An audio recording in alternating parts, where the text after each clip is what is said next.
Thank you very much. Let's give a round of applause. Now, some of you might be wondering what was the very top meal. This was the second one. Actually, at a beef meeting, they had T-bone steak, ribeye steak, and we are not having that. Not paid for, so okay? If Susan wants to do that, that'll be good for her. Jason does all our formulations. This is I know it's a rather large crowd, it's informal. He's very, very good at answering questions. Spent 15 years at Auburn University, training the veterinary staff down there. He owns an Angus operation. He also breeds about 3,000 brood cows a year. So we're going to be talking about, obviously, our feed, our minerals. We're not, in many instances, we're talking about stuff that the cost is 5 to 8 to 10, 12 cents a day. Not very expensive, but stuff that can go a long way to improve your cattle operation. At the end, I'm going to wrap up. That gentleman speaking about vaccines between him and I, and I'll wrap it up depending on the time. Some information on pricing, cattle markets, and that kind of stuff. So, Jason.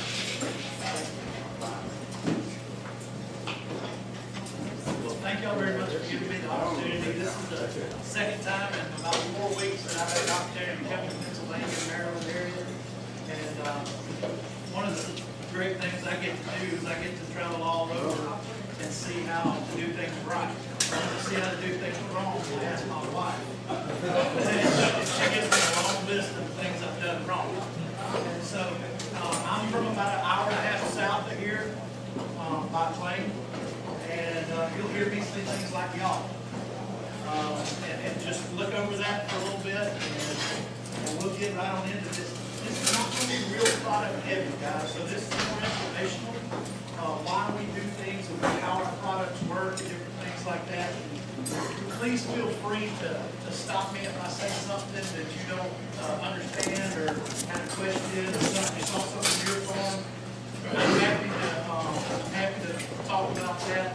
Hey. Matter of fact, some of the best meetings I've been to is when we had a lot of interaction between the audience and me. I did this for 15 years in front of vet students at Auburn University, and I can give this to that sign back there, but it's a lot more fun for both of us if we interact and talk a little bit and try to figure out what works best for everybody. I'm going to start off with kind of some basics. Where nutrients come from. A lot of times we think of nutrients from feed and mineral, and that's a very good source that cattle get it from. The forages that they intake also are going to have different nutrient levels in. If you don't test your forages, it's really hard to decide what mineral program that you need to go with. And we have a mineral that fits almost every scenario that you can imagine.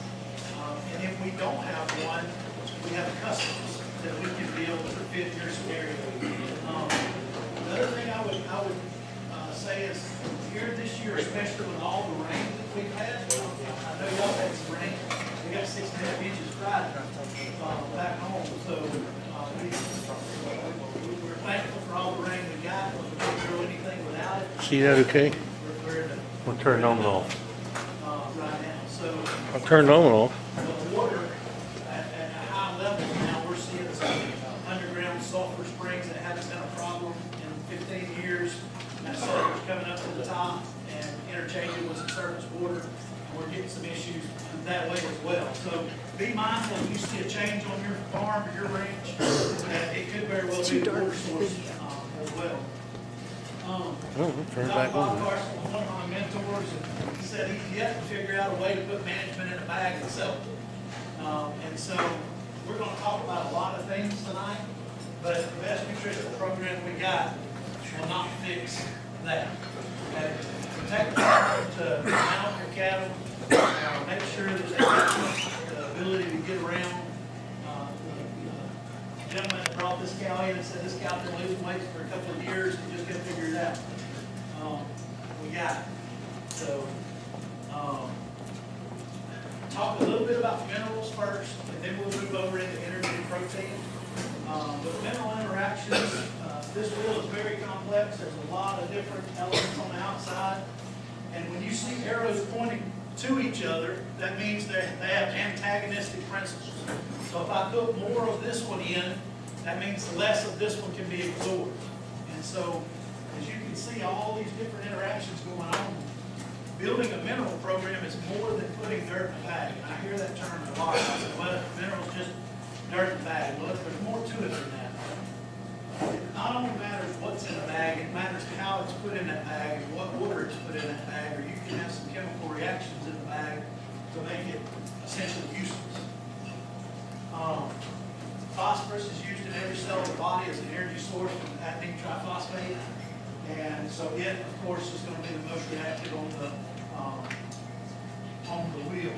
The other thing to keep in mind, phosphorus supplementation is expensive. So if you don't need phosphorus, then we need to look at a source that can cut that phosphorus down. As you increase phosphorus in your mineral 1%, it's almost $1 per 1% you increase it. So if you go from a 4 to a 10% phosphorus, you've gone up $6 a bag of metal. And so phosphorus is very expensive. If we don't need it, let's not use it. Now, how are you going to know whether or not you need it? Come on, I've already said it. Test your forages. If it's in the forages, we don't need it. So this is kind of the history of minerals, and the reason I put this slide up here is to kind of give you the idea of where we're at. We're going to talk a little bit about our AMP mineral technologies.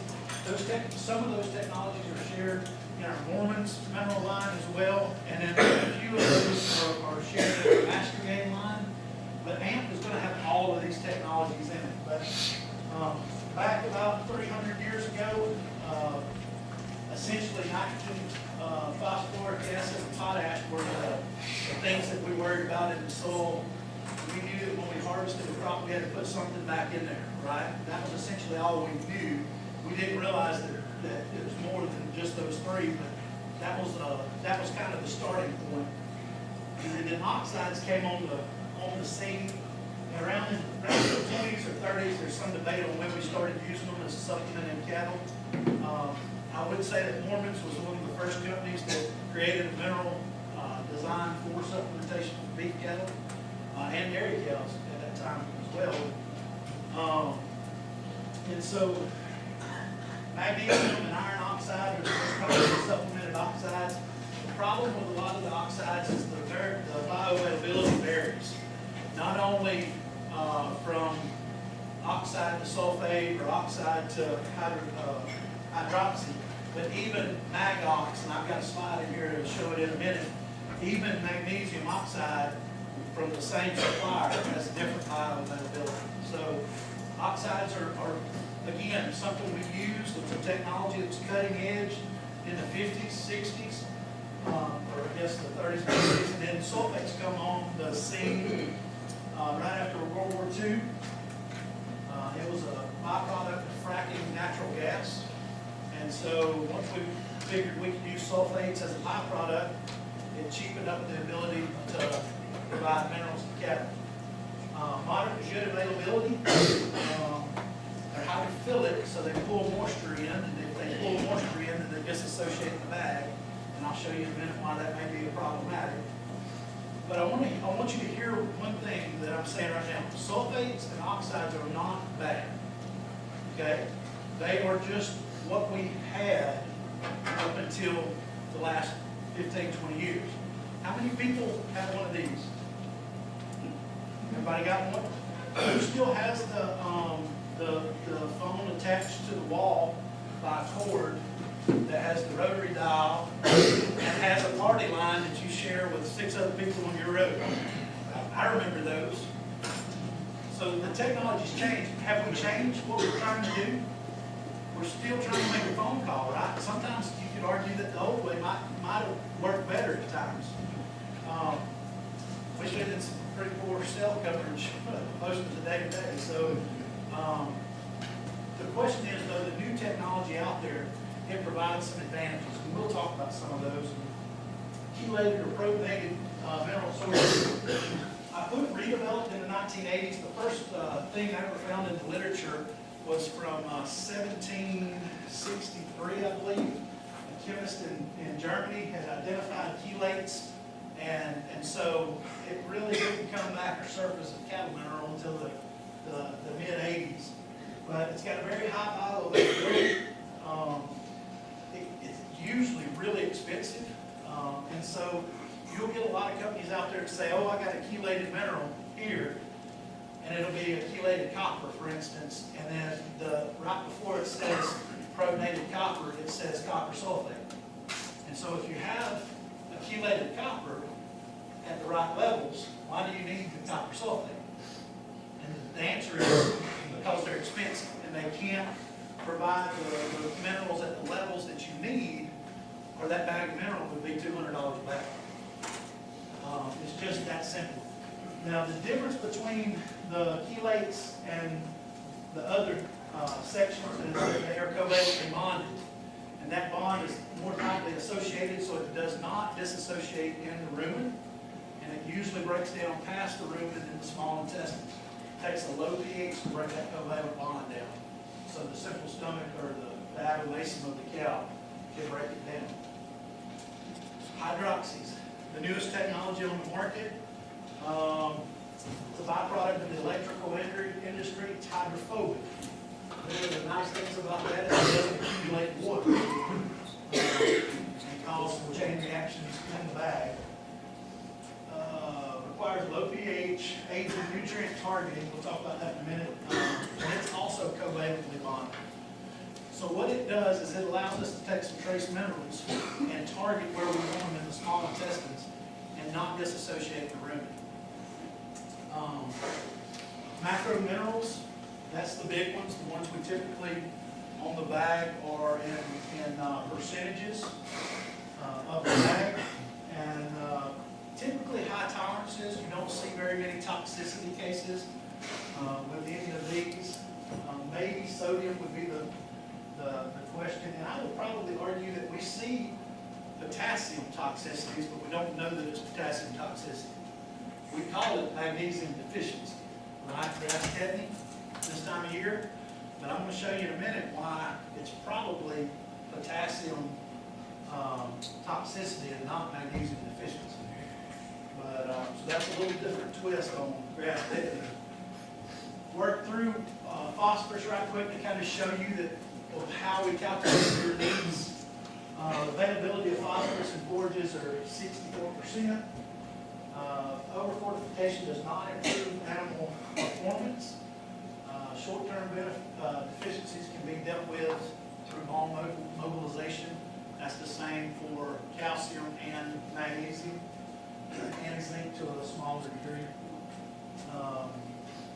So the animal's got let's just take lactation for instance. She's got a 22 gram per day requirement. She eats 24 pounds, which is 11,000 grams. The forage is 15.15%. That supply is 16 grams. She needs 22, but now we've got to take into account the availability of that phosphorus. So we actually take that 16 down to 11 grams. So we're roughly 12 grams deficient. And so if we take in 4 ounce mineral, that mineral has to be 10% phosphorus to meet her needs in peak lactation. Does everybody understand how we calculate it? I know it's a lot of information real quick, but there is math behind it that kind of gives us, well, what's the one thing we have to know to be able to know what you need? We need to know what that phosphorus level is. And how do you know what the phosphorus level is? Thank you. Okay? And so that's how we figured all of these. We're just going to go through some quick of the macros. Sodium fats delivered in the form of salt. Cattle crave salt. There is an uprising that probably stamped them down back in the 80s, late 80s. It's called nutritional knowledge. Has anybody heard of that? How many people have you heard the cow knows what she needs? And she'll get what she needs. All right, in the 80s, we did, probably every university in the country did these research trials where they did buffet-style minerals, and they let the cow go choose what they want. And you know what the number one thing they ate? Salt. Absolutely. You know what the last thing they ate, you couldn't force it down? Magnesium oxide. Because it's bitter, it's yucky, it's nasty, it tastes metallic. We absolutely have to get magnesium oxide in these cattle. And we can't provide it free choice or they won't eat it. And so we'll look at an alternative for that too. But their requirement is 0.75 to 1 ounce per head per day. So in a 4 ounce mineral, that's somewhere between 19 and 25% salt. Okay? So if your intake is a little high on your mineral, if you've got a 4 ounce mineral and they're eating 6 ounces, add a little salt to it. That'll back them off. Okay? But don't back them off till they're eating 4 ounces of the final mix, right? If they're eating 4 ounces of the final mix, they're eating less than 4 ounces of the mineral. And I need them to eat 4 ounces. Does that make sense to everybody? I've run into that problem a couple of times. Somebody says, well, I put 50 pounds of salt out, and I put 50 pounds of your mineral out, and now they eat 4 ounces. I'm like, well, they're getting half what they're supposed to. You probably should have used a half a bag of salt to a bag of mineral. And sometimes it's trial and error. Yes, ma'am. Instead of adding salt, what about the placement of where the minerals are versus where the water is? Absolutely. So, again, going back to Dr. Carson's statement, we can't put management in that bag, right? So there's things that you have to take into account. Don't either do or don't, based on consumption, put your minerals next to a water trough, next to the feed trough, next to the loafering area. If you're sitting around the house all day, you tend to eat more, right? As opposed to being out working, doing stuff. And so one of the challenges we see with cattle is people will put the mineral in the loafering area. Well, the cow gets up and eats a little mineral and goes over and drinks a little water and not going anywhere, so you might as well go back to the mineral trough, right? And so we get some overconsumption that way. Do you like the salt blocks, the hard licks, or do you like loose granular salt? Okay, great question, love that. So Auburn University, actually, when I was in undergrad, did a study of hard mineral blocks. And they did it in horses, and they did it in cattle. The horse actually would bite chunks off, and so you could get enough mineral in the horse to meet its supply. The cow, and some graduate student had to weigh these blocks every day. And so you had one cow, one pin, and one block. And so they would weigh it, and they'd go this one and weigh it and weigh it. What they found out is, from what they were taking in daily, they would have to lick on that block 26 hours a day. There's only one problem with that. Okay? So there's not enough time in the day, number one. But number two, they're going to ruminate for 8 hours, so they're not going to be licking on a block. They're going to be asleep for some portion of that. Part of that's during rumination. But part of it's just downtime. Now, is that mineral or is that salt? That is, so the requirement for salt is a lot smaller than the requirement for mineral, right? Because most of those blocks, they need to eat somewhere between 1/4 and 1/2 pound to get their daily allotment. And if it was just a just an ounce, they might could get that out. So there's no formulation of minerals that's going to meet a cow's requirement that's in an ounce form. I mean, our 2 ounce Mormon's formula, it's so daggum tight, we can't do a lot of things with it. I mean, it's a good mineral, but it's a very tight formulation because it's only a 2 ounce mineral. But great question. Sulfur blocks, while we're on blocks, if I went back to that wheel, sulfur is an antagonist for almost every other mineral. And so I understand there's some information about fly control or mosquito control, tick control, and different things like that with sulfur.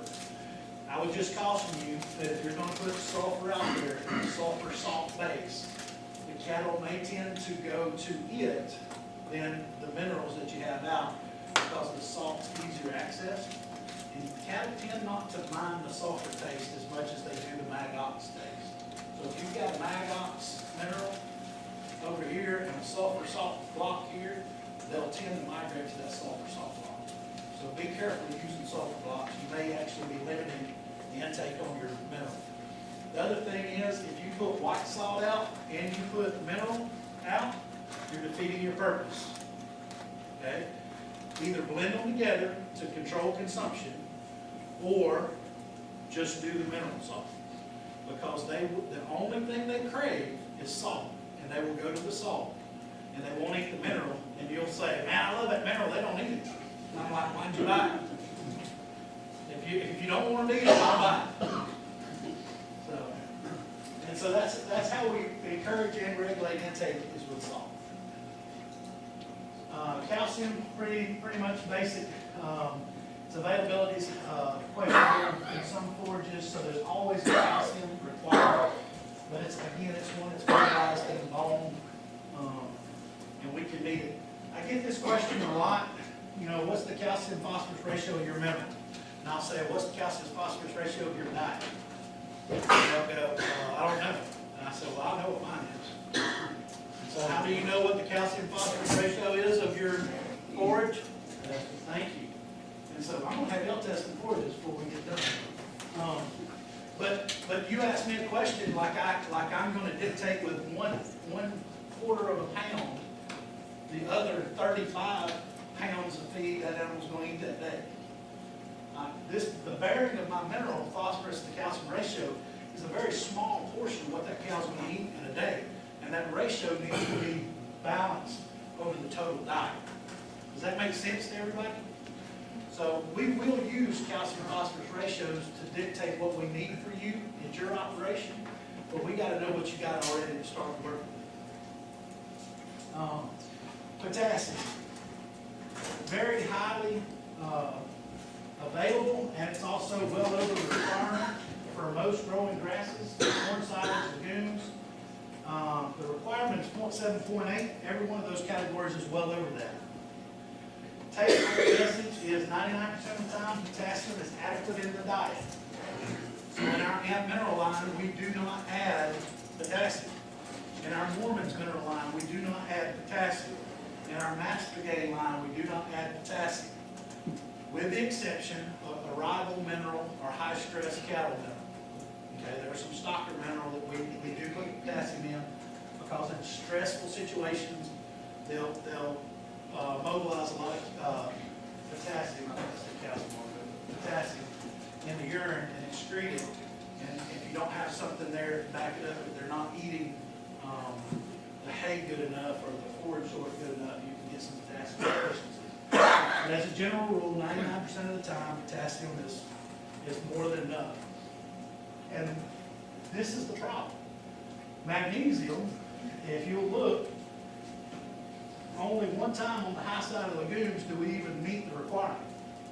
So we probably have a magnesium deficiency 99% of the time. And if you take into the fact it's only 16% available of already below the requirement, we're low on magnesium all the time. We're really high on potassium all the time. Do you know what one mineral is the most antagonistic to magnesium? Potassium. And the reason is they're absorbed through the same mechanism. And so if I've got 5 potassiums and 1 magnesiums and we all got to go through one hole, guess who wins most of the time? The potassium wins and magnesium stays out here. So it's not absorbed, it goes through the cow and out the back end. Is that fair? Does everybody see the difference?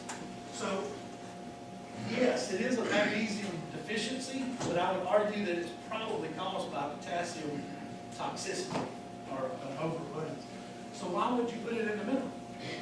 If you've already set up the situation, why would you make it worse? And that's the route we chose to go with not putting potassium in our mineral. So magnesium oxide, the most common source we use is magnesium oxide to supply magnesium. And if you look up and down this list, this is what the values are supposed to be in solubility, and this is what they end up being. Okay, so this is the label claim, and this is what they end up being. The crazy part about this, the highest and lowest numbers here were from the same supplier.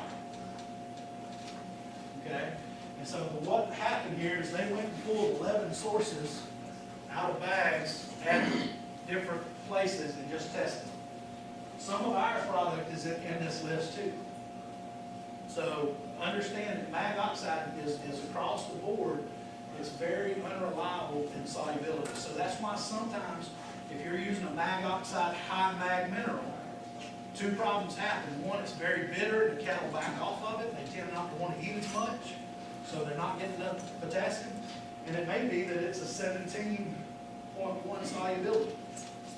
So you really need 10 times as much magnesium in there to get the label claim, because only 17% out of about 5 pounds to get the right magnesium level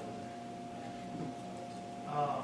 We use magnesium carbonate instead of magnesium oxide. It's tasteless, odorless. The bioavailability is much, much better. And so if we supplement with 3% mag carbonate and somebody else uses a high mag at 10%, we almost meet their requirements. Or we almost, we're exceeding their requirements, but we almost meet what they do with 30% of the body. So that gives us more room in that formula to put other things or to do other things. So magnesium carbonate, our product's called Gilead. It's in our Mentrate protein tubs. It's in our Hand Mineral. It's important enough they've gone across our Mormons line with it and our Master Game line. So all three of our minerals use magnesium carbonate to different levels. So you may see mag oxide on like the Master Game with mag carbonate, but that's a pricing issue. Mag oxide is cheap. The other thing I always like to throw in here is if you've got copper oxide in your mineral, I challenge you to go home and look. If you've got copper oxide in your mineral source, the bioavailability of copper oxide is 2.7%. So while on that tag, one of my pet peeves with the feed industry is they haven't challenged the feed tag rules that were created in the 50s. Is we can put the parts per million copper on the tag. That doesn't mean a hell of a lot that cow can actually utilize it. That just means it's in the bag. And so if it's in a availability of less than 3%, that's essentially non-usable to that cow.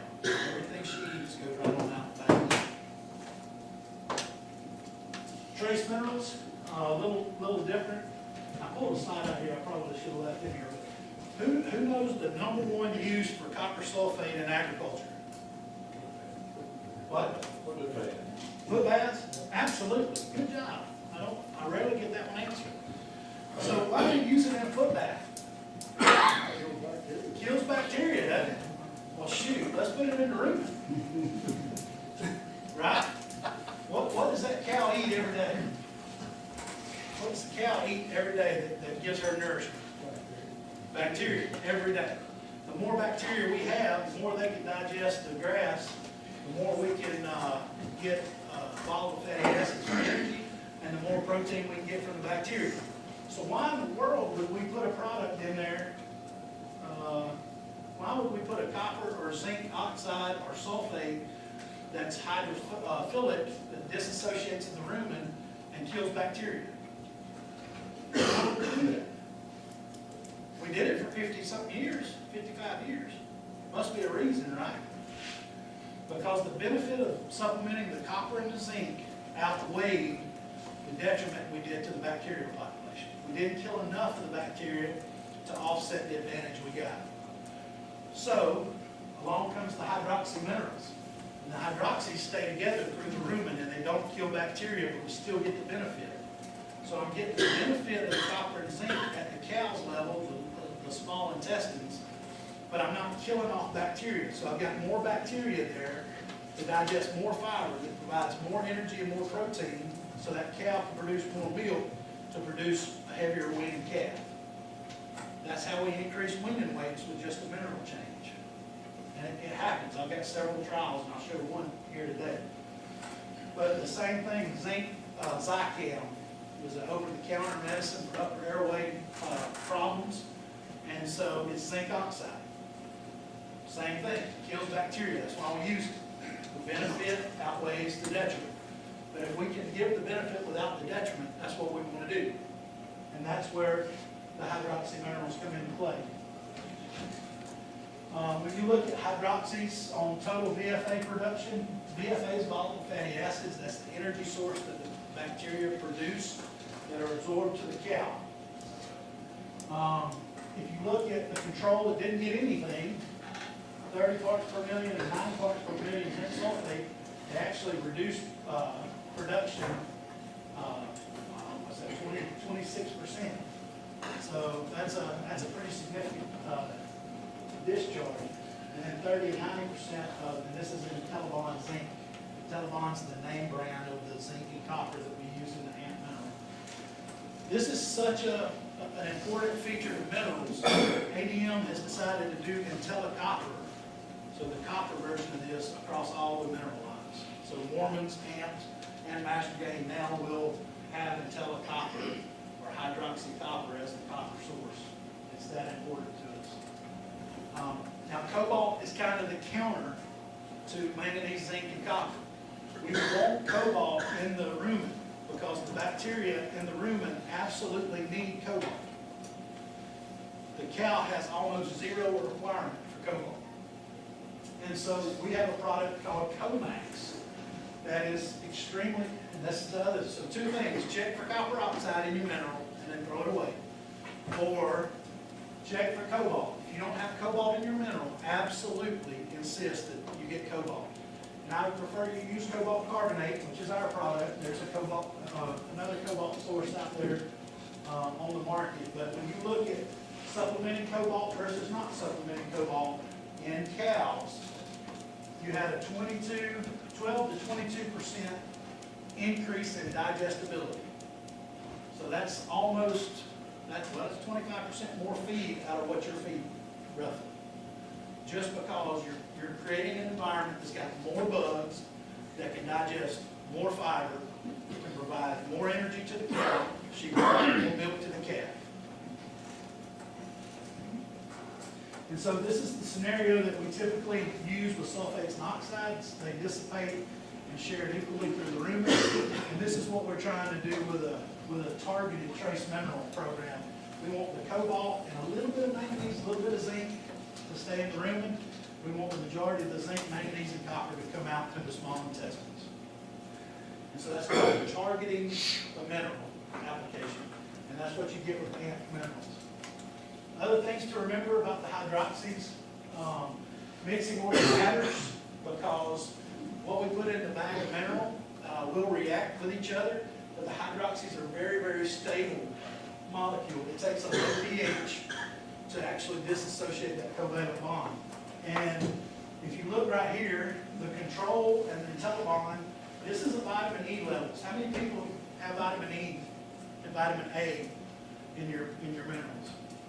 Most everybody raise your hand because it's in almost all the minerals. And it's typically over supplemented. If you look up the requirements, it may be as many as 2 or 3 times what the cow's requirement is. And it's because when you put a copper sulfate in there, the copper sulfate disassociates and that sulfate goes and attacks. So it's an oxidant, it's a reducer. And then the vitamin E is an antioxidant, right? That's why we take is for antioxidative properties. And so it does its job. The problem is it does it in the bag. And so in 30 days from the time you mix that sulfate mineral, you get a 75% loss of vitamin E. You paid for all the vitamin E, but you only got a quarter by the time you feed it. So I had a gentleman raise his hand. He said, well, I feed my mineral the first week to 10 days. That's why I don't buy it in volume. I said, well, that's good. Does your dealer sell it in the first 5 days? Does your warehouse manufacturer get it on the floor, stock, get it on the truck to the dealer in 5 days? So chances are when you feed that mineral, you're already at day 20, 25, even if you do a good job. So it shouldn't be an issue with buying in bulk because by the time you get it, it's already done what it's going to do anyway. Now, a little bit of math. It's all right. I'm going to do it for you. Okay? So my little girl hates math. My son loves it. My little girl hates it. But so the question always I get is that mineral worth? Is it worth this scenario looks at $22 bag of mineral versus a $33 bag of mineral. That's 11 cents per day and 16 cents per day. Can anybody tell me how much that is? It's a nickel, okay? Told you I'd do it for you. And so it works out to be a nickel per head per day difference for that difference in price. A lot of people have a hard time wrapping their head around that, but if we feed such a small amount, we can have a huge dollar per ton change, and it only changes per head per day, a small amount. So if I fed that for 205 days, which is through that calf's life to weaning, it cost me $10.25 more to get that extra weight, extra production out of those cattle. If I feed it 365 days a year, it costs me a little less than $20 a head. All right? And so here's one of the studies that was done at Oma Station down at the University of Florida. 30 cow-calf pairs, pretty typical for my area, 30 to 50 cow-calf operators. And so if you look at the advantage here of the Attetalon over the sulfates, you're looking at roughly 3/10 of a pound advantage. Now, one thing that bothered me, and I've seen this slide 100 times, but this week when I was working on it, I saw something for the first time. It's kind of like when you read your Bible over and over again. Sometimes you see something that you've read 100 times, but you didn't know it was there. But the ones that got no mineral fortification actually had a higher average daily gain than the ones that got sulfates. So is that an anomaly? I would say it probably is, because all the other data I've seen, the sulfate group does better than the mineral. But for whatever reason, that stood out to me this time. So it's going to cost you a nickel. And what's that worth? I pulled up Greencastle this month for 5-weight cattle, the average for the month. And so it was somewhere between a very big range up here. It was like 125 to 170. That's a big range for 5-weight cattle. So I learned something as well. But let's just say it was 145, somewhere in the middle. That cost of mineral was 5 cents above what you typically would have supplied, right? And so that gives you a return. If that 3/10 of a pound at $1.45 is going to cost you 43.5 cents. That's a return. And so to get that return, you spent 5 cents. And your net return on that 205-day period is $78 a calf. So that's just an added weight. That doesn't take into account how many of those cattle got bred back better, quicker, sooner, because of some nutrient insufficiencies. Shift gears real quick, talk about protein and energy supplementation. There's only about 6 slides on this, but timing is everything. Y'all understand this, you know this.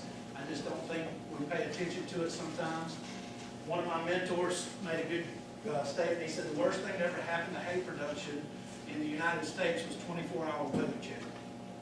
And so, and his statement after that was, it's Alabama, it's summertime, there's a 30% chance of rain every day. Cut the hay.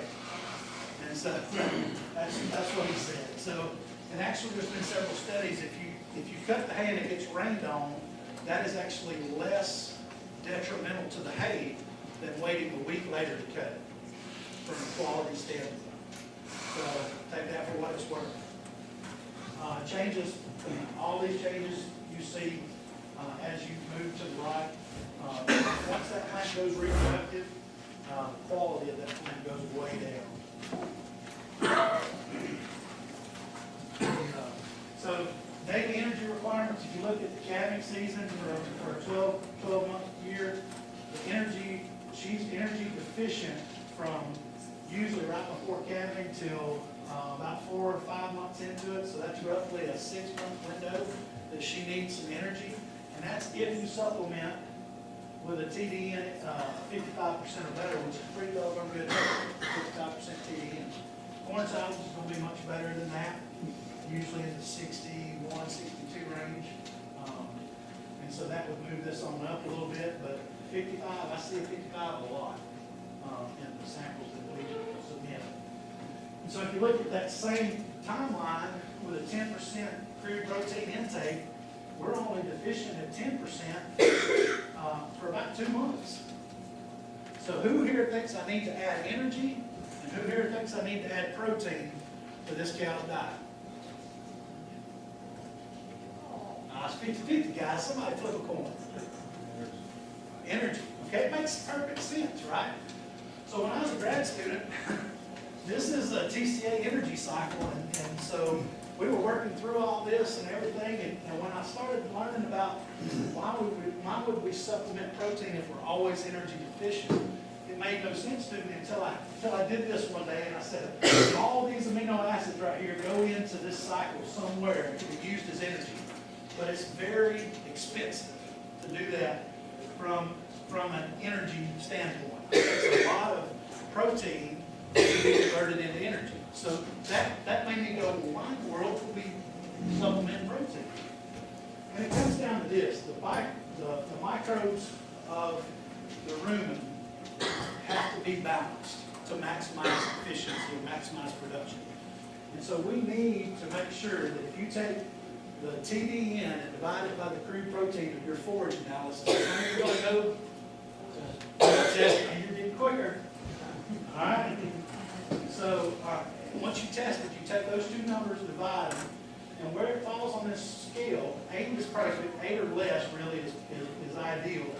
But if you get up here, and we see it a lot of times, 12, 12 and a half, that means that if I add energy to the system, I actually do damage to that cow, because I'm killing bacteria. There's not enough protein for the bacteria to reproduce. And so the bacteria is what is going to create the energy and protein for the cow. And so as I decrease the microbial population, I'm actually decreasing nutrition to the cow. And so that's if you don't take anything away, copper oxide, getting your hay tested, and then this chart, being able to divide TDN by crude protein, and 8 is the number you want to remember. A quick scenario to show you how it works. So the cow needs 3.3 pounds of protein, 18.2 pounds of TDN. If the forage analysis comes back at this, we can supply 1.72 pounds of a 36% supplement, and we create an even protein. So we're giving her exactly what she needs. We're still a little short in energy. It's what the math says, right? But what really happened? When we made this supplementation, we actually got a 10% increase in digestibility and a 10% increase in dry matter intake. And so when you factor that in to the same equation, we actually only have a 0.36% deficit instead of a 0.62. And same here at 0.65.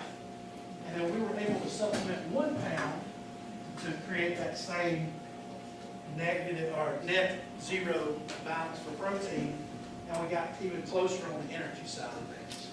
So that's how protein works, is it increases the efficiency of those bugs to be able to use more fiber, create more protein, create more energy to the cow. That's how it works. If you send me some hay samples like this, 3.5, and I pulled this off of the hay sample that was turned into me last week, 3.5% crude protein, 48% TDN, and NDF was 79. The 24-hour availability was 46, which I thought was pretty high for the quality it was. And if I fed 7.5 pounds of that supplement, that's what it would take to get her protein where she got the pound of protein she needed a day, and I'm still 5 pounds light on energy. So how important is it to know what your hay value is? It's extremely important, because what are you going to do? We're going to sell you a tub, and that cow's going to eat 7.5 pounds of it, and you're going to say, well, this didn't work. And I'm going to say, what's your hay analysis say? You're going to say, I didn't do it. I'm going to say, well, you just took a supplement and made that supplement a feed. Okay? We have feeds that can correct this. Does everybody understand? I can correct this with feet, but I can't correct it with a tub supplement or a block supplement.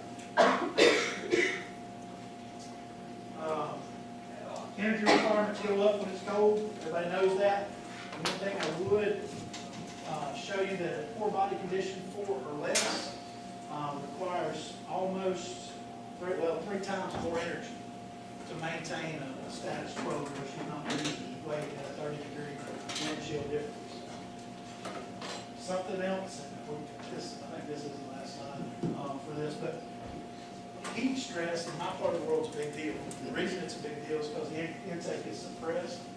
But if that cow is open mouth breathing, so you run her around to get her up, and then she's got to take a while to cool down, and if it's 85 to 90 degrees, she's probably not going to do that till midnight or 1 o'clock in the morning. It takes 15 to 20% more energy for that cow during a hot time of year than it does during the cool time of year. So, come August, what happens to forage quality in August? Really start June 21st when daylight hours go down. But we start noticing it in August and September. And so then you've got the hottest time of the year and the poorest time to forage. That's the problem that sets up winter. Okay, everybody says we have a winter problem. We really don't have a fall problem.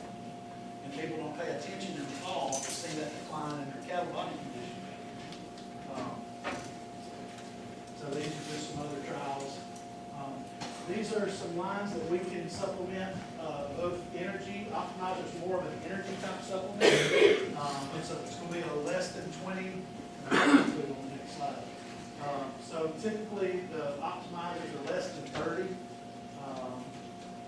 Cree protein. Roughage busters and nitrates are greater than 30. And so these are some of the benefits that you see in those products. So we have something that fits your needs from a protein standpoint, from an energy standpoint, and from a mineral standpoint. Anybody here breed cattle artificially? No? Okay. So if you're doing AI, there's some pretty good data on this product here. If you've got cattle with scours, we make this in a paste formula as well. It's got probiotics in it. It's a very good product. Every cow I breed now gets at least one dose of this. It's very cost efficient. And so this is an embryo, kind of came off the screen here. That number right down there is actually blocked right there. That number is a 212% increase in usable embryos, and then 119% in that study increase in usable embryos. It also correlates in pregnancies as well. This is a different study. Embryos recovered using the cell rate feed. So we had 63 or so versus 225. Significant difference in embryos recovered in that study as well. Anybody got dairy background in here? It's kind of a silly question. So a lot of people have dairy background. So this is a dairy that we worked with for a couple of years, and in year 4 here, the only thing we changed is we added the cell rate product, which is part of the drench that we used, and we decreased the culling rate. You see here, we're in the 20s and 30s. It went down to a 4.26. But if you look over here at the conception rate wasn't much different, but the pregnancy rate was. So they all got pregnant, but only the cell rates kept the pregnancy. And so that first 45 days is very critical to have the right nutrients, and I think cell rate was one of the keys that helped unlock that. Cost per head, $240 on a 12-weight calf. This can be shipped to your door UPS. And so it comes with a free gun and a case. If you buy a case at a time, you buy 3 cases, you get 3 free guns. If you buy 5 cases, you get 5 free guns. So we'll keep making that deal. Y'all keep buying by the case. And so, how many people don't have problems with finding good health? Right? I had to raise mine, and I'm still questioning whether he can do it or not, but he's trying so hard. More minerals are the best we have now to deworm cattle through the mineral. And so as long as the cattle eat the mineral at a very consistent rate, we can put this out for 3 to 6 days and we can deworm the cattle on pasture. So for the time of year that you wouldn't typically be getting those cattle up to vaccinate, this is a product that we could use.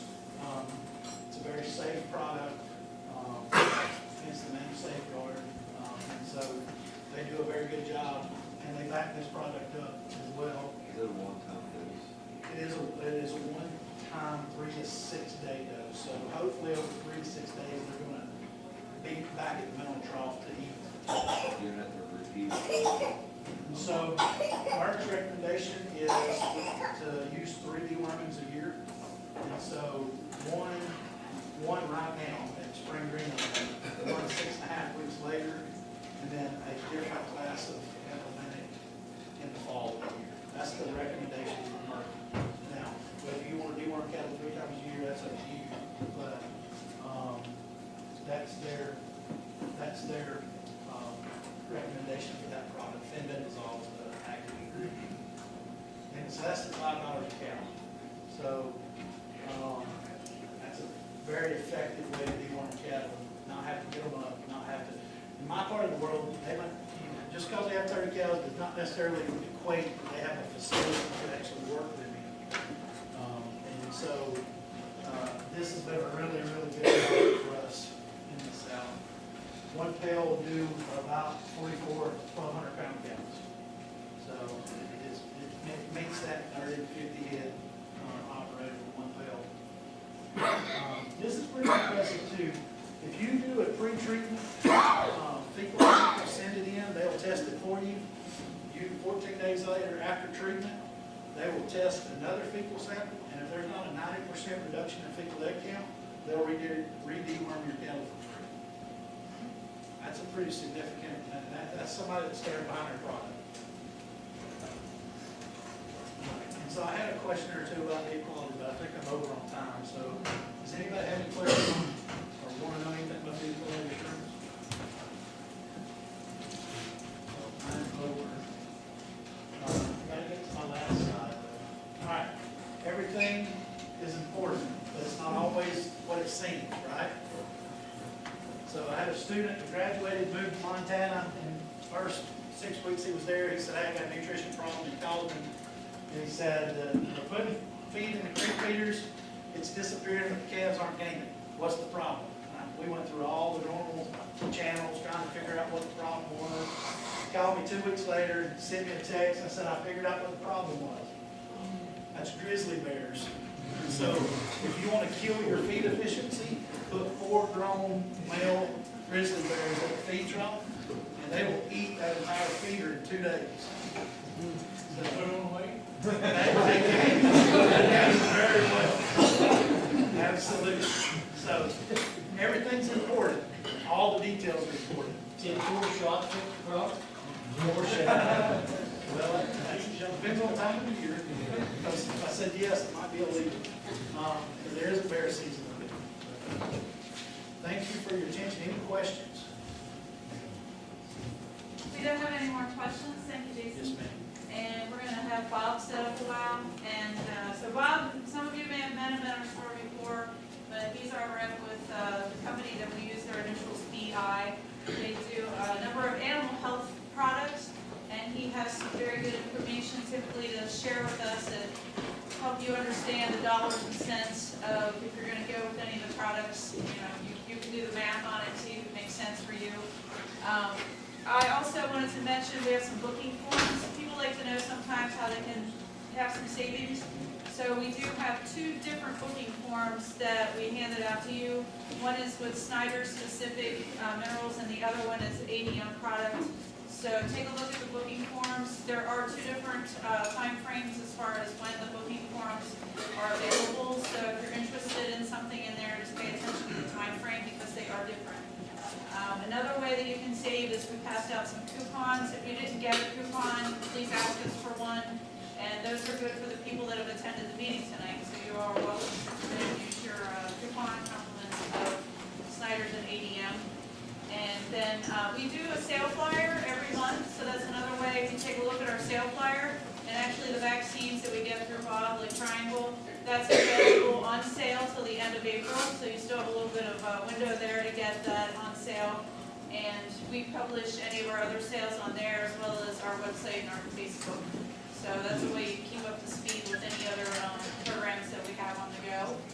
So I know that that's important to some folks, and we try to keep you posted on that with sale flyers at the counter as well. And another thing to mention, as far as dewormers go, I know I had another rep that just mentioned to me today that some of the porons and injectables are becoming very popular, and people are going back to some of the new brands instead of the generics because they're finding some resistances with some of the generics. So for whatever that's worth, he said that if you have enough gains that you see, say maybe $25 more that you'll make on that animal when you sell it, it'll be worth, say, the $3 that you spent on the dewormer. So again, you'll need to do the math on what you spend on your dewormers to see if that pays off with the gains that you get, but that's food for thought on dewormers as well. And Bob, how much time do you need? Okay. It is the season for fly control, and when Rick's going to have a few minutes at the end where he's going to go over some products, including some fly control things.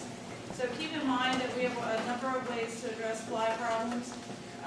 We have the feed-through fly control product that if anybody's getting a custom mix made and you want us to include Clarifly or IGR or Ravon in your custom mix, we can do that as well. Some of those products can be top dressed, but then again, it's in some of the minerals. So there's some different ways that you can go about getting that. And that's one piece of the puzzle because I know you need to do multiple things to try to control flies, but that's one avenue you can take. Shanda, if you could stand up a second. I just wanted to kind of point out that Shanda is one of our staff members, and she's accepted a sales position at Snyder's. So she is out making sales calls at farms on the road. And if anybody has any particular questions or wants to know more about certain products, we're happy to have Shannon come out and talk with you at our farm, or when you come into the store, if you want to go over some things as well. But she has a variety of experiences that lends itself well to the position that she has. She's shown Market Lamb at Farm Show and won her class, doing very well. And also she's helped other people prep show steers for the show ring, and then also horse shows. And so she's been involved in living on a dairy farm, has a wide variety of experiences with animals as well. So Bob, if you're ready, Yep. turn it over to you. I'm Bob Henry, I'm with Barry Gringelheim.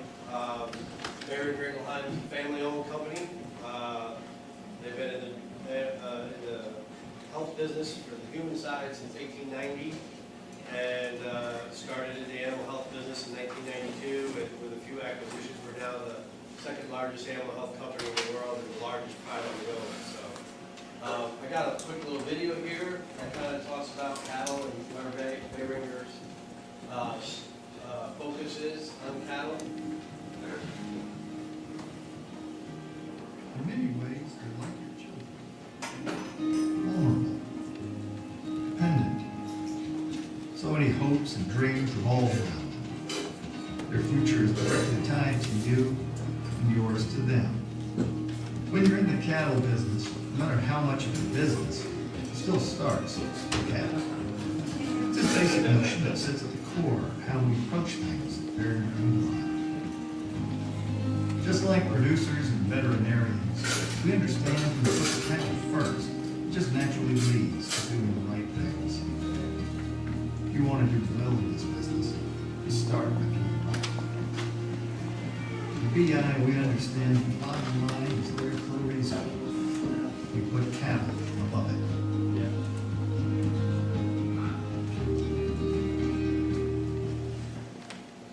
So I'd like to start our meetings off with that. Quick presentation, quick little video there. We're actually number 2 in animal health because we're number 2 in cattle. We're number 1 in everything else, pet, equine, swine, and poultry.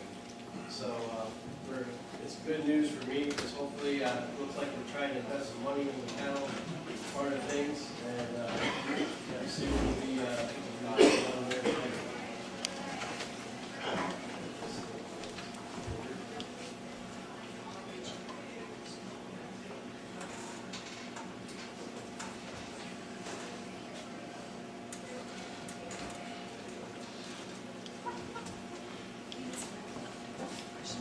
there's no logic to it. This person here, just keep hitting buttons till it works. But, yeah.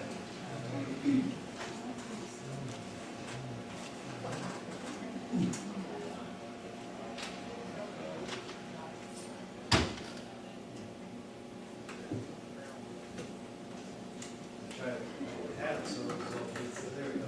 Should be here. There we go. Okay. All right. I've been doing these all spring now with feed companies. We've been doing different meetings. And the reality of it is, it's great that Jason that talked about nutrition before we get to mine, because the reality of it is if you don't do his part right, buying anything that we got for you isn't going to make a difference. So ours is going to be I'm going to talk a little bit about vaccinology and vaccine handling. So the biggest thing we want to do with vaccinate animals is to prevent disease, because it's always economical to prevent the disease before you got to buy one of our antibiotics or something like that to solve a problem that you didn't really need. The role of vaccination is to raise the immunity level on the herd. So that changes from herd to herd. We used to have a standard, when Anchor was first started out, they used to have a standard vaccine protocol we could hand out to all the farms. Well, now all your farms and operations are so much different that you really can't have a cookie-cutter vaccination protocol anymore. You want to make sure that your resistance to disease on your animals are high enough to prevent any problems on your farm. And all vaccines need to have an antigen. The antigen, well, not all of them do, but the antigen is what helps make the vaccine work a lot better in the animal. Some of them have them, some of them don't. We'll get into that. So our goals for vaccination is to create immunity. And immunity is disease resistance. And if you've got less disease in your animals, you have more weight gain, more milk production, improved performance, and they just hang around a while. There's a bell curve of vaccinations, so a lot of them, almost all of our vaccines will have a repeat, so many weeks later. And the reason for that is if you have a group of animals and you vaccinate them all today, some of them will be on the low end of that bell curve as far as their immune response. Hopefully most of them are about average, and even a few of them will have a real high immune response. But they're all not going to respond the same day. There's a lot of things that go into that, and a lot of it's nutrition. So the USDA wants us to create a vaccine, and we have to prove that these vaccines are pure, that they're potent, they're safe, and efficacious. So there isn't a vaccine on the market that's not efficacious, or they wouldn't be able to sell it. So there's somebody that's proven to the FDA that this vaccine will protect against disease. Some of them have different variations of how they protect, but they've all been proven, otherwise we wouldn't be able to sell them. There's a couple different types of vaccines, and this is kind of, I want to jump to this because this is real important. There's killed vaccines, and basically the antigens in this bottle are killed. They can't create disease if you inject it into the cow. They have a large amount of antigen because that's how they work, and they're pretty safe for the most part. Modified lives, they're a vaccine that actually, when you reconstitute it, you create that virus and turn it into a live form. So when you give that to the cow, you actually give that animal a little bit of that disease, and her body creates an immune response to that disease. So these are actually a little more effective, a little bit less money sometimes, but they have to be used in the right situation. And then there's other ones called bacterins and toxoids. Toxoids are for things like tetanus and things like that. We have combinations of virals and bacteria and toxoids. And then an autogenous vaccine is basically a specific vaccine that we create for your farm. So we own a company called Newport Labs, and probably one of the biggest autogenous vaccines we make is a pink eye vaccine. So we could get a Mercersburg autogenous vaccine for the pink eye that you have here. Pink eye's not usually a problem, it's a bigger problem in the south. but we can literally put a vaccine together and bottle that's specific to either your farm or your town or anything like that. So the advantages of killed vaccines is they can't create the disease that you're trying to prevent. They're ready to use, you don't have to mix them. You can, they're less likely to stress the animal. They're primarily induce a humoral response, which basically, if you think of that, it's like memory. They're considered to be safe. You don't have to worry about if they're pregnant, open, or what their previous vaccination history is. So the one point I want to strive here, and Susan sells Triangle 10. What's really nice about this, if you go down to the auction, you buy a bunch of heifers, they may be bred, they may not be bred, you don't know what they've been vaccinated with. This is the way to go, because you can't get yourself in trouble with this one. An example of our killed vaccine is Triangle 10. So the disadvantages are, they always require 2 doses initially. If I gotta say it 10 times, I'll say it 10 times. People that go buy a bottle of Triangle 10 and never vaccinated animals before to give them a dose, if you're not gonna booster it 2 to 4 weeks, don't buy the first bottle. Because the killed vaccine, the first dose actually introduces those viruses to the animal's immune system. It's the second dose that you give 3 to 5 weeks later that builds that humoral response. The second dose gets in the system, and the body says, "Oh, I remember this because of the first dose you give," and then you get your good immune response. But it really isn't worth much without that second dose. And because it is an adjuvanted vaccine, it has a slightly higher risk of allergic reactions. But I'm here to tell you that the manufacturing processes that they use to make vaccines today, I've been in this business for 25 years, and we don't have near the reactions we had 20 years ago. I mean, I used to sell them to dairies, and you could go home and stand by the phone, because they were going to call. But I can't even remember, knock on wood, the last time we had an allergic reaction complaint. All killed vaccines do require an adjuvant to get that response, and you generally need to booster more frequently. And they cost a little bit more, but not a lot more. So the advantages of modified lives is you can get some immunity with 1 dose with that, because the body will recognize it as a disease and build an immune response. But I don't want you to go home thinking that all you gotta do is get 1 dose of modified live a year, you're good, because some of those viruses in there, you'll get a good immune response with 1 dose, some of them you won't. So like if you don't booster the lepto with it, you're not gonna get any immune response. So, but you do get some.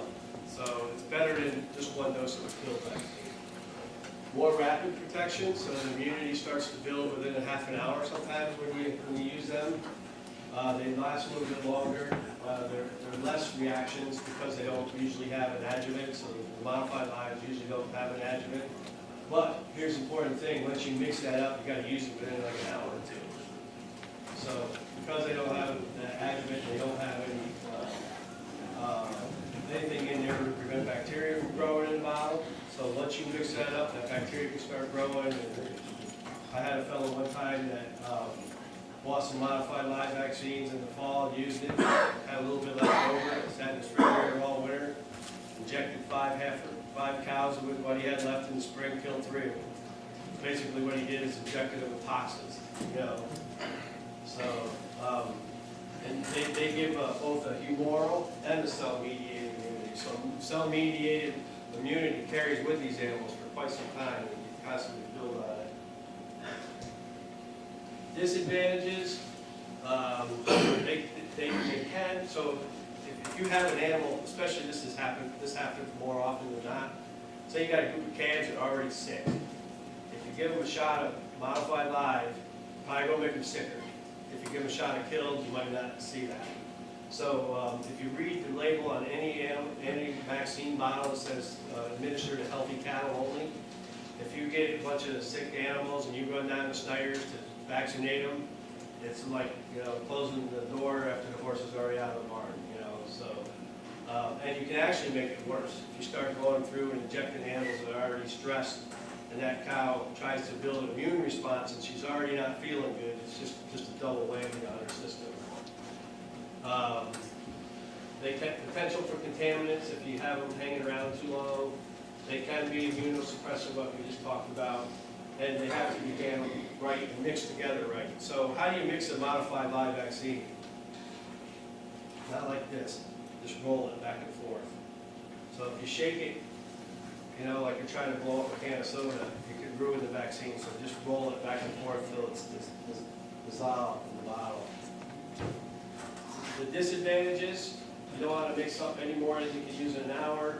If you don't know that they've ever had modified live before they were pregnant, you could literally abort an animal if it's pregnant and it's never seen a modified live before. So that's where I say, if you don't know the history, go with our Triangle 10 kill vaccine. If you know that they've had 2 doses, you can get away with a modified live if pregnant. But we also have a lot of research that shows that you get a better immune response if you do a kill vaccine while they're pregnant and they had a modified live while they're open. So here's some of the reasons why you don't get any responses from vaccines. Immunocompromised animals, stress. A lot of these, we talked about deworming. If you got wormy animals and you vaccinate that animal, here again, you might not get an immune response, you actually might make them a little bit sicker. Presence of maternal antibodies, so we have one line of vaccines that called Pyramid that you can give to young animals that kind of protects it from maternal antibody interference, but if you got good colostrum or these calves are nursing their mothers and you give them injectable vaccines too young, the maternal antibodies can actually think the vaccine's a bad thing and kind of attack them. Nutritional challenges and deficiencies, toxicities, these are all things that will make a vaccine poor or not work. And if they're already sick, you know, when you give it to them, you just make them sicker. And you got to give them enough time to develop immunity. So if you're taking, all your kids are taking steers to the county fair this year, give them their injection a couple weeks before they go, not 10 minutes before they get on the trailer. So they're not going to have time to be immunized before they get there. And if you have an overwhelming challenge, so if you have a rampant case of BVD in your herd, you might have to vaccinate a little more frequently because you want to make sure that your immunity is higher than your challenge. And you know, every farm in here could have different levels of challenge on their farm. Or if you mix it up wrong, it might not work that. Here's a favorite one I used to see years ago. Walk into a guy's dairy barn, a bottle of Triangle 10 with a syringe of needles sticking in it, sitting up on the rafters in his barn. Probably not going to work too good. So they need a functioning immune system to work, and that they're affected by a lot of things, as we already mentioned, nutrition, worming, parasites, that sort of thing. You have to have the right vaccine for the right disease. So we have a veterinarian that works at our region. He talks about going to a farm and the guy had a bunch of calves with pneumonia, and he's like, he says, I don't understand why I got these. I've been using the 7-way vaccine for years. And instead of giving them a pneumonia vaccine, just give them a Clostridial vaccine. So, ask questions when you're buying your vaccines. Make sure you're buying the right thing. And it's got to be used at the right time. So, do you think if we vaccinate our animals for pink eye in December, they're going to be protected in April, even though it says booster annually? No. So we want to make sure that, if it's pink eye season, we booster just before pink eye season. If it's lepto season, we booster, now, not pretend that we got enough immunity. And we also want to help control the individual infection disease. Vaccine handling is critical to how it works. These are some of the things that can affect it. Heat, sunlight, mixing, storage, cleanliness, injection technique, needle size. Typically, most farmers want to use an 18x1. Technically, you're supposed to go 18 by 1.5 inches, but they bend a lot, so probably predominantly we use 18x1. 16 can leave too big of a hole, so it runs back out. And too small, just takes too long, and you'll break off a lot of needles. So you want to be accurate. Sometimes I've been in dairies before, and they got an automatic syringe gun. They start pushing the vaccine out before they inject it in the cow. So just make sure you take your time and slow down, do it right. make sure you got the right disease, the right vaccine for the right disease, read the label.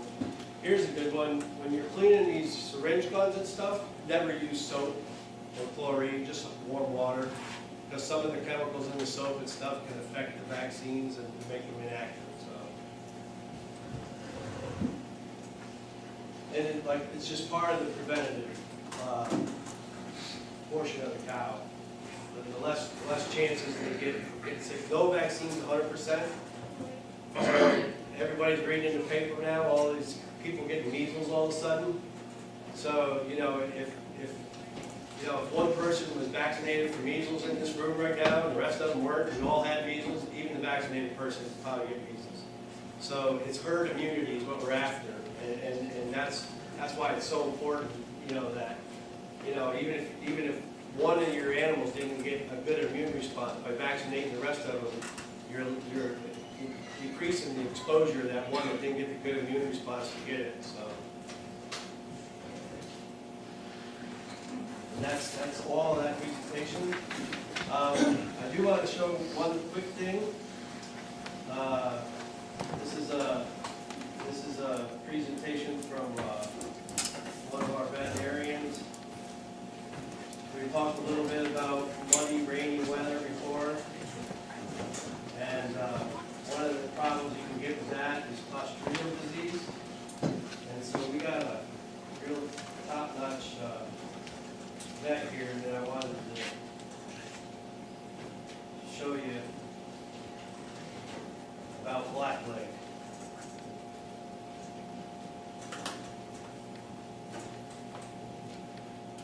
Maybe.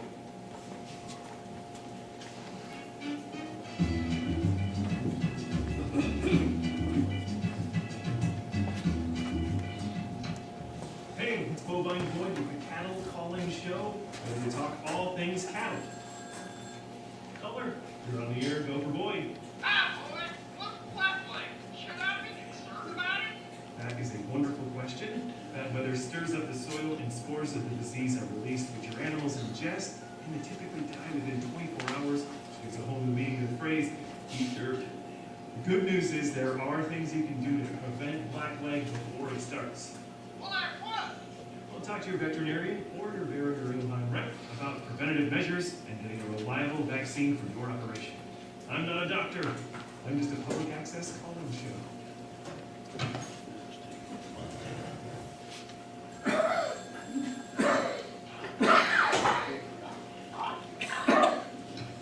Wrong number.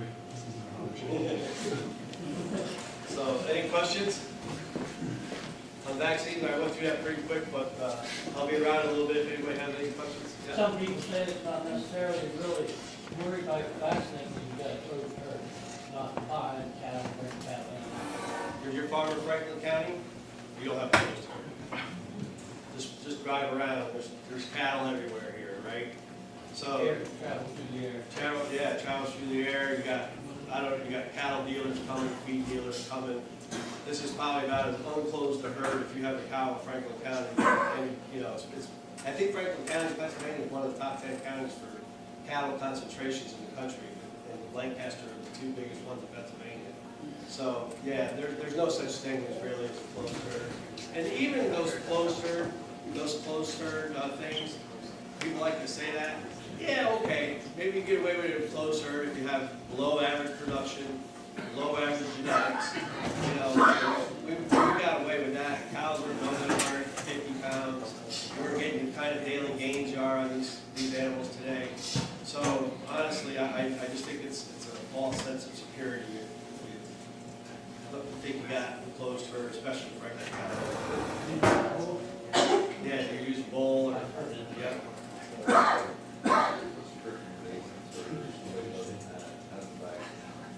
Has vaccinated? Yeah, and you want them, they want to, like, what time of year, like, you know, like, before they breed, pregnancy, you know, Yeah. calves, they can form calves off, but what time of year? Well, if you want to review the questions, so we can- Oh, okay.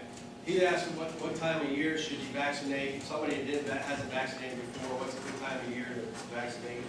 So typically, even in beef and dairy, we work our cows. Dairy kind of vaccinates year round because they're easier to get a hold of their animals. And you want to vaccinate them just before you breed them and just before they go dry or right when they go dry. But on a beef herd, it's generally spring and fall. You'll vaccinate the calves at weaning or just before you wean them.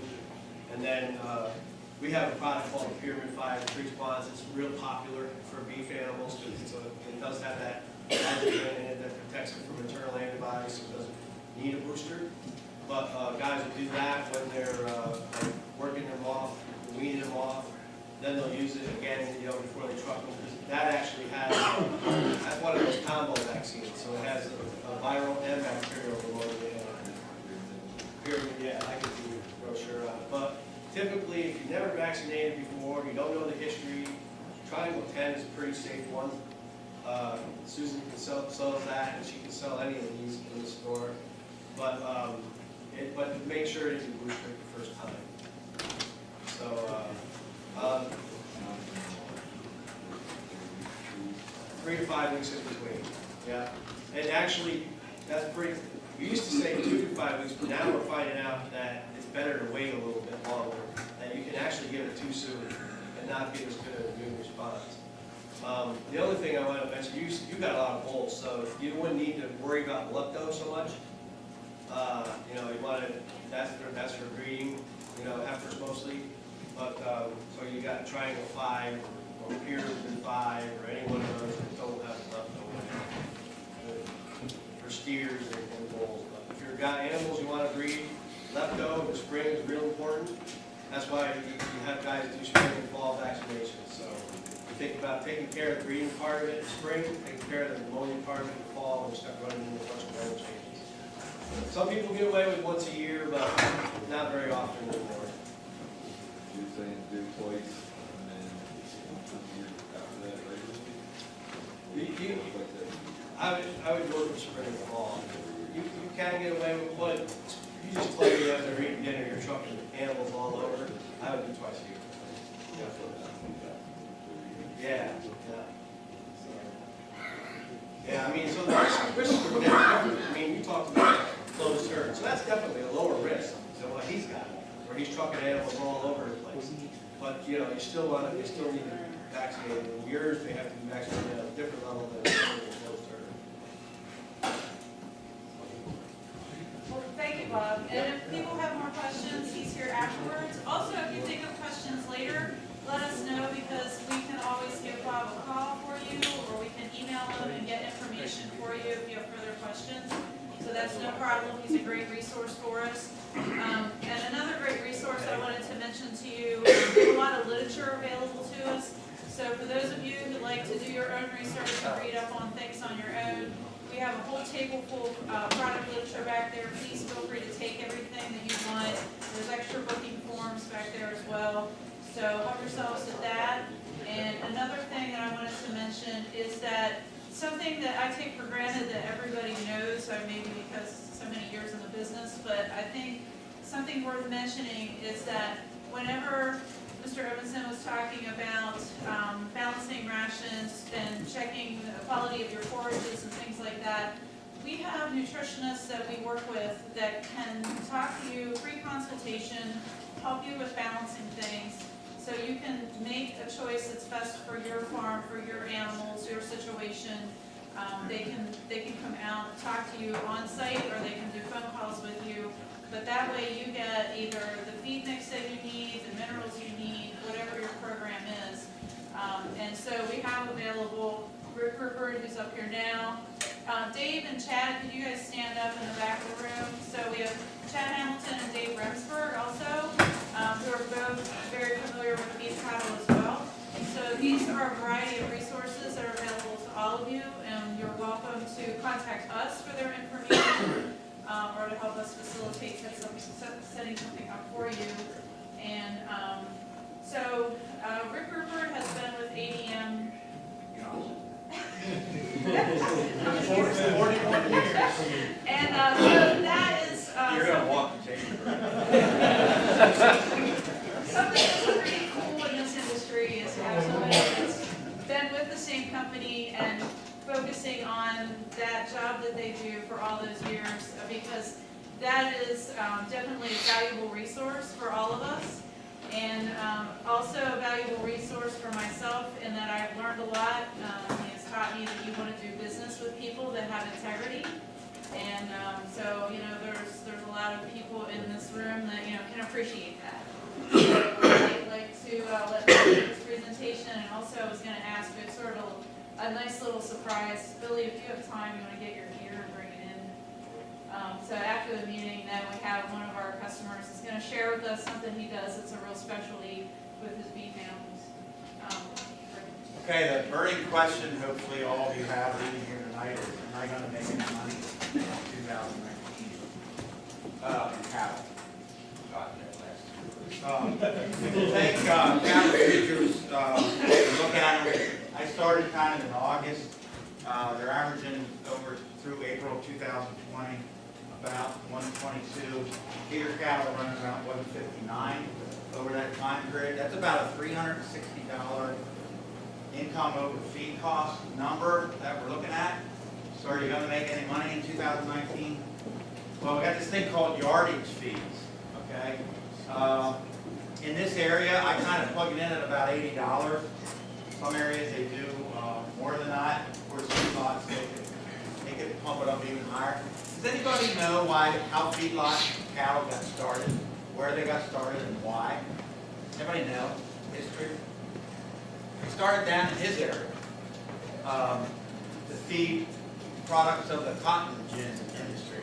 That's where feedlot cattle started. And then they expanded out into the rest, mainly west. But now the predominant reason, you know why the people feed feedlot cattle, what the predominant reason is? Efficiency. It gets their corn prices higher for those that grow corn. That's the reason why they feed it. So, and that brings up one thing, feed efficiency. That's what we are all about. How much feed does it take to make a pound of beef? That has a lot to do with that $360, whether you make it or not. Because you can get into a bag of mineral, and if it's not improving your feed efficiency, you can lose half of that real quick. One of the things that is coming up is the amount of cattle that were lost in Nebraska with the recent flooding, and you're hearing all kinds of stories about crops not being planted out in that area, still underwater. How many cattle in Nebraska lose? 500,000. Yeah, 500,000 dead. So very bad situation out there. And then we have, does anybody know one of the more important things that has to do with the price of cattle now? One word. Exports. Okay? Not African swine flu. Exports. About $300 out of every carcass in the U.S. or about 20% of that beef animal is exported. Who are the top 5 countries? They account for 83% of all cattle exported in the U.S. Japan's number 1. Our friends in Mexico are number 2. South Korea is number 3. Hong Kong and Canada. Okay, there used to be a saying, when you got a lot of money, I'm going to eat high on the hog. As those countries grow, their economy grows at a record pace, guess what they're beginning to eat? Beef. Guess what they're building lots of in China and South Korea? It's a restaurant. Well, maybe restaurant is that's not what I call it, but you want to guess? McDonald's, yeah. If you work at McDonald's, I'm sorry, it is a restaurant. Okay? Anyway, McDonald's, and it's making the demand for beef go higher. That's what we're trying. But there's a thing called African swine flu. Has anybody heard of that? You guys have? What's it caused by? Somebody says. Bacteria. Yeah, bacteria spread by a particular insect. It's a tick. Okay? Ticks are spreading African swine flu. They think that's a big deal? China has lost 1 million hogs due to African swine flu recently. The big thing about African swine flu that you should pay attention to, it's in 3 continents right now. It's always been in one, it's now maneuvered its way into 3 different continents. Is it in the U.S.? Is it in the North American continent? No. Is it going to be? Hopefully not. Usually, cattle run about 1.5 times the price of hogs. Anybody seen the price of hogs lately, what it's done? They are exploding, okay? Up about 20%. They're saying by July, the fireworks aren't going to be what you like at your party. It's going to be a hog price. They may hit $1 a pound. Right now, they're floating around 72, 73 cents. And can you make a lot of money in hogs? You can if you got the pigs bought for cheap. You're going to make a lot, but eventually that's going to go up. Anybody ever heard of JBS? What do you know about them? Big slaughterhouse. Yes, they are. What happened to them last year? They had no holding down. 6. I think it was 6 plants that got fined like mad. And what anybody in the dairy industry that wanted to sell cull cows that week, they went down about 22 cents. And they had cattle sticking everywhere, you know, that they were waiting on. The price of JBS stock, does anybody here buy stock? And I don't mean livestock. I mean stocks. You buy stocks. Congratulations. You got cattle and you're buying. Anyway, you should have bought, did you buy JBS stock when it was down in the toilet? No, you didn't. It's up on an annual basis about 246% in the last 2 months, 3 months, February, March, and April, because of cattle, because of hogs. There's a couple of dairy farmers in here. They opened up their milk checks here in the last couple of days. They got a little bit of a supply. Milk prices were up about 60, 70 cents. We're 2/3 of the way and 80% of the way through the month of April, and it's up about 80 cents. Probably that will hold. May's up, June's up, July's up. They're going to see increases of about close to $3 a hundred. Anybody that's had any remote clue about the dairy industry, that has not occurred since the summer of 2014. So what will they do? They will keep their cows. The record number of cows slaughtered is already starting to slow down. So if hogs are $1 in July, and usually beef runs about $1.50 more than hogs. Anybody with the math degree, what do you think hog prices might be in August or September? Okay, around $1.50. Okay, so should you buy cattle futures right now? No, I wouldn't. Did you? Good. Good for you. All right, a little bit about minerals before our demonstration. Susan carries a Master Gain 12-6. It's a 2-to-1, meaning twice as much calcium as phosphorus. Does that mean it'll bring your whole diet to a 2-to-1? No. We have to do samples to determine that. Maybe have to add something. I know some of you get your feed ground there. The best case laboratory in the world, one of the best, is about 6 miles from here. So it doesn't take, you don't even have anything posted to get a sample of your hay leaves, corn solids, whatever. That product costs about 14 cents a head a day, and it can improve efficiency tremendously over no mineral at all. So I'll wrap it up at the end about talking about cost. She also carries what we call a spring high mag mineral for grass tetany. It also is a 4-ounce product, about 11 cents a head, and about 4 cents of that is magnesium. So you have about 7 cents in other minerals and vitamins. Not weatherized, meaning you really can't put it out in the rain because it'll turn to something else.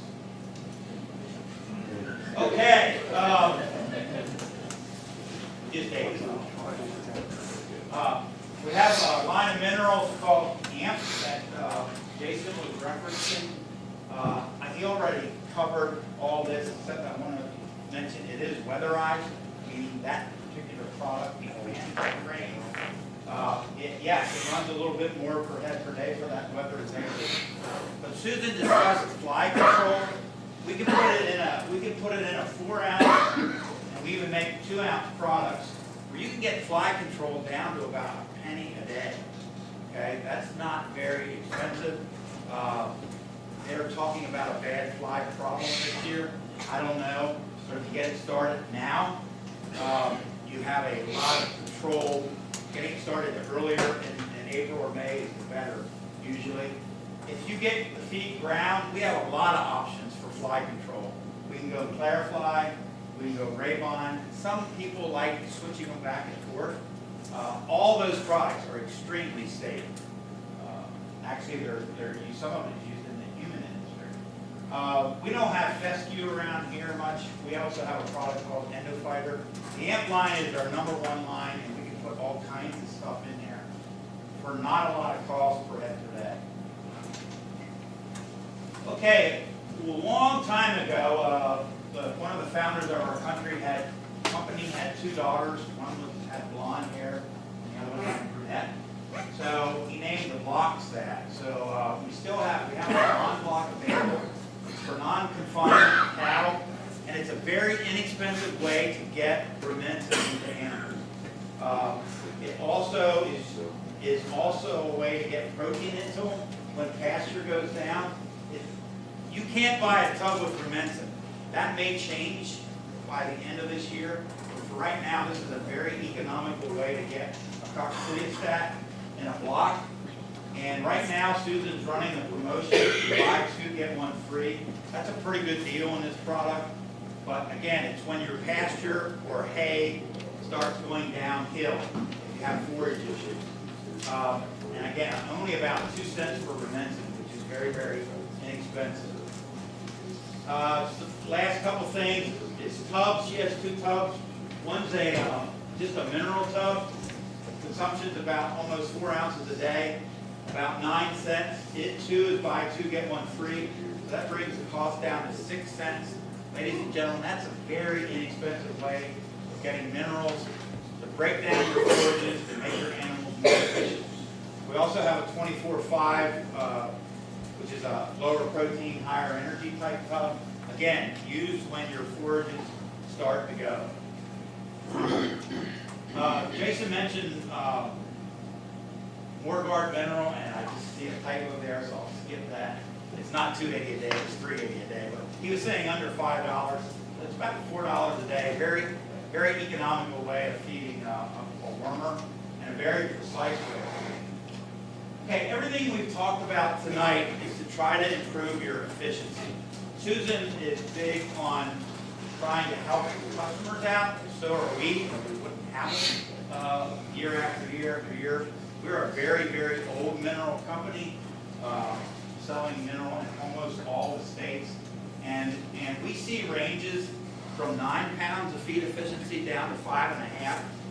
For people that are 9, you're going to have some trouble in this market. When feeders are that high, you get down to 5.5, and we're there.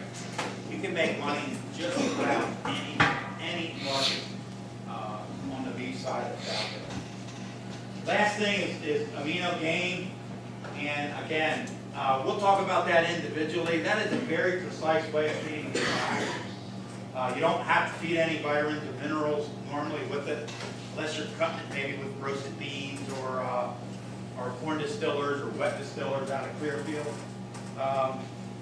Again, it's one of the more efficient ways to make a pound of beef that's out there in the market. Fed mainly to growing cattle, not real big on the finishing side. So with that, we're going to do some door prizes and turn it over to Mr. Baker, and I'll turn it back to Susan. Thanks for your time, thanks for your business, and on behalf of ADM, have a good trip home. Well, thank you to Rick for helping us to put the meeting together and get our speakers here. That was really helpful. If anybody else still has door prize sign-up forms, if you can pass them to one end of the room, Shannon, if you can help me. And we'll get all the door prize sign-up forms into the bucket.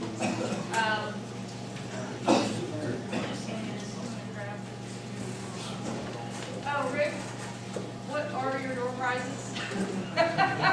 It's a surprise to all of us. Oh, blonde blocks, I forgot. Oh, what is it? So,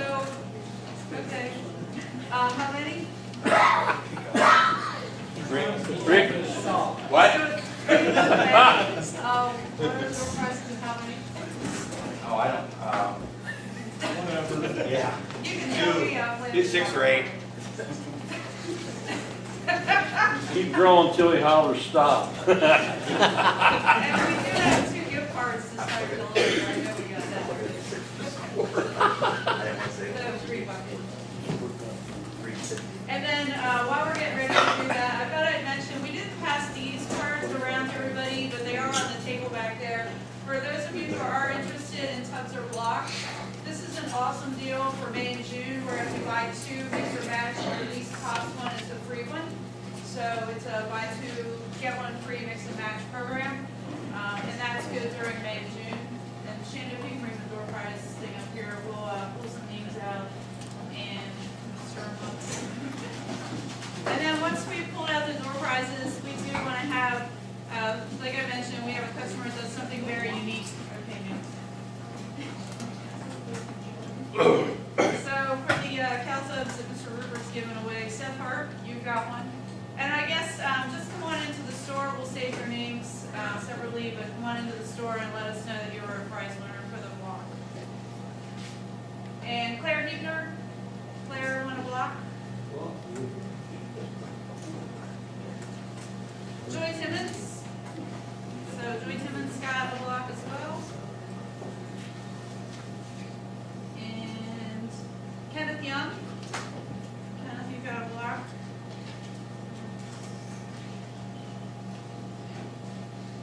And we've got Heather King.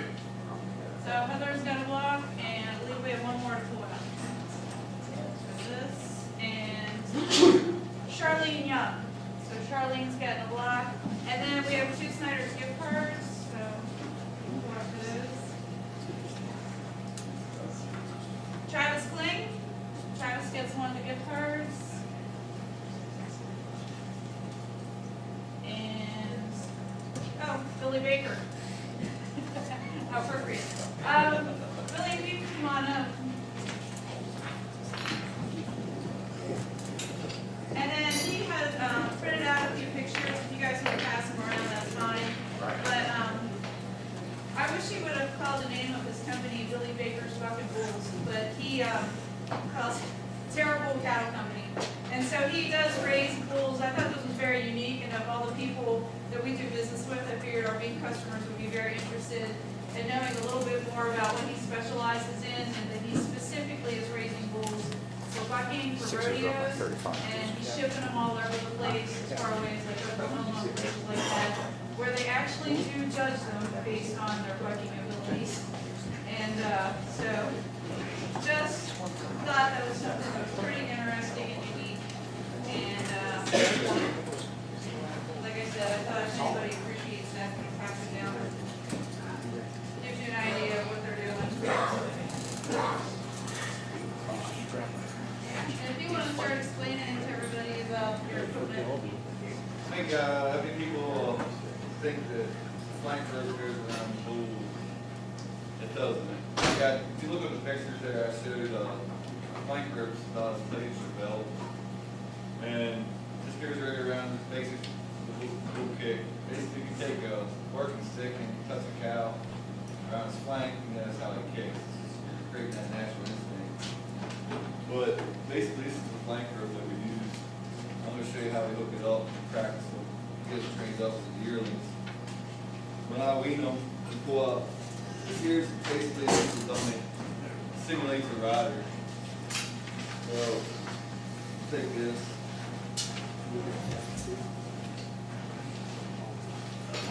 Put it around the bull and flip it in. Cinch this up. Then that cinches up. That's basically the same as the rider's belt, the rider's rope. You know, they tighten that up. Then for one of the yearlings, smaller bulls, any bull that doesn't have a rider, basically goes connect this pin up, stick it through here, do it tight, tie it off. For yearling bulls, it's 4 seconds. For 2 years old, it's 6. For like 3 and above with riders, they ride for 8 seconds. Of course, everybody knows that. But for this here, at 2 seconds, 4 seconds, whatever, you click this and then that pops it off, releases it.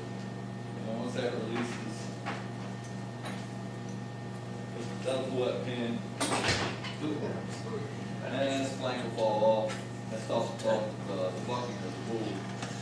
But a lot of people just didn't really realize that a lot of practice goes into them. You know, you gotta train them up, keep them going. But anybody has any questions or anything, feel free to ask. But You ride? nope. I got lots of guys that are this dummy. So I don't do that, no.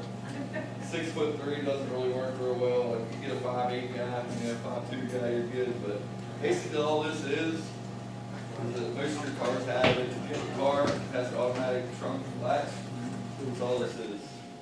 So rechargeable battery, you're in town, that's what that is.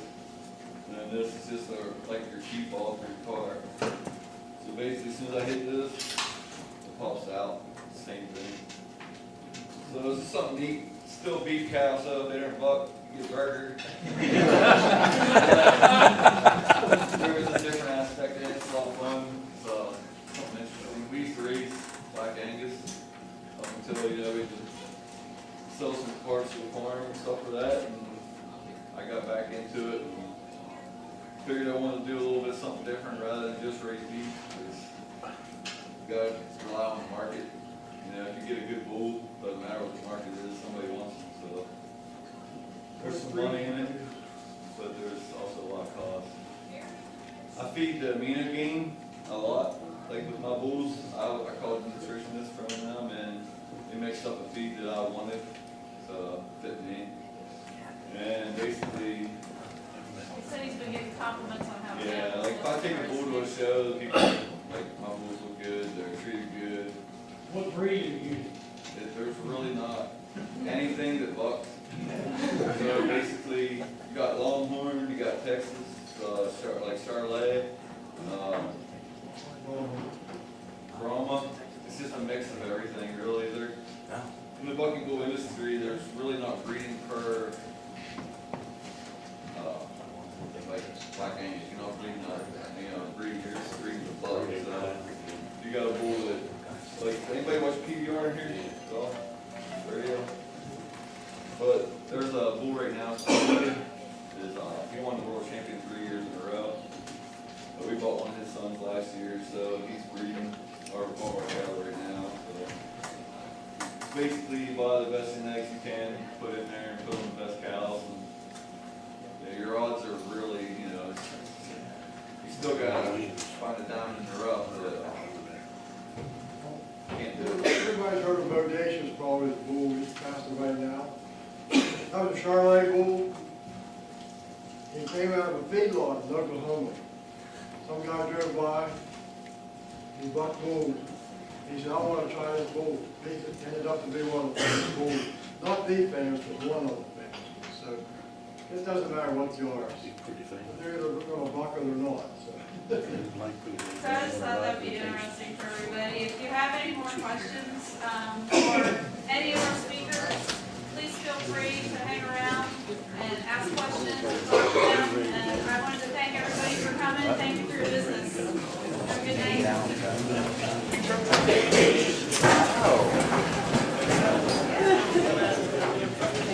Oh, this is right here.